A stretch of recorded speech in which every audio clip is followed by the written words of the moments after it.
My one piece of advice to you is breathe, and it's not as easy as it looks. I'm Dr. Louise Mahler, and there are two parts to my background. One is when I left school, I studied business, and then I made the obvious link into opera. And what I do today is I combine those two in something I call vocal intelligence. Vocal intelligence works on a model of the mind, body, voice. And what we do is we understand what's happening in the mind, we look at bodily patterns at a very intricate level, and then understand how those are reflected in vocal tone. And we apply that to presentation skills, media, boardroom interactions, difficult situations, customer service and pitch, and basically any face-to-face communication situation. And what we find is that when you look at your patterns, sometimes just changing one little pattern can make a tremendous difference.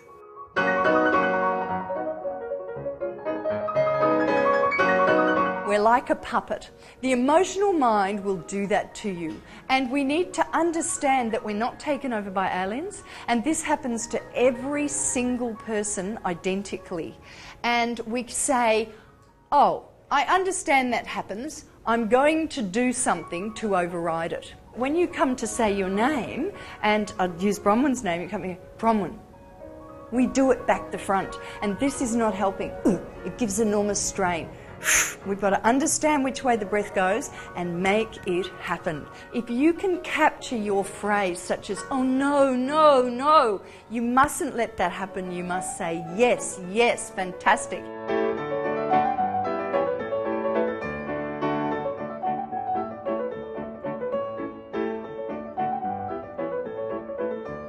People love air to flow, and they love it to flow in a way where the air actually doesn't stop. So once you begin to speak, the air continues to move and doesn't stop, and it's what they actually do in Myers.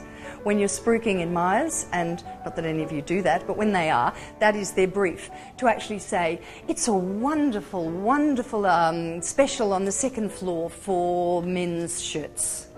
And they don't stop the air, and it becomes quite hypnotic. You know, I find myself going to the second floor for men's shirts or whatever. People trust people whose air flows. I loved it. It was a great presentation. It was really good. I think she's brilliant. Getting us to practice as she was going through was really good too. Where you are on your seat, could you just bounce on your seat there and get that effect? And maybe just say something strong to the person next to you. Let's not say no. Let's turn to the person next to you and say, yes, yes, yes. So it can't, yes, that's exactly right.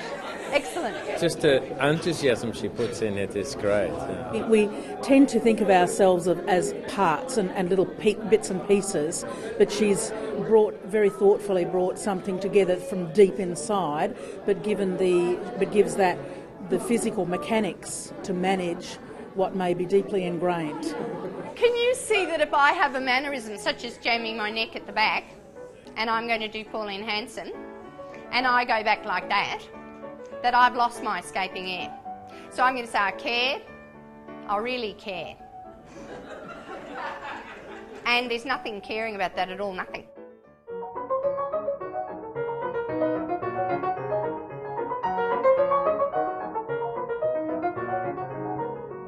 I was thrilled to see Obama when he did his address to Australia. He did his address, he then walked to the side and he turned and he adjusted his feet and rest position. In fact, they said when Obama was here, the Americans have learnt from 2,000 years of oratory, and Australia still isn't on the first page.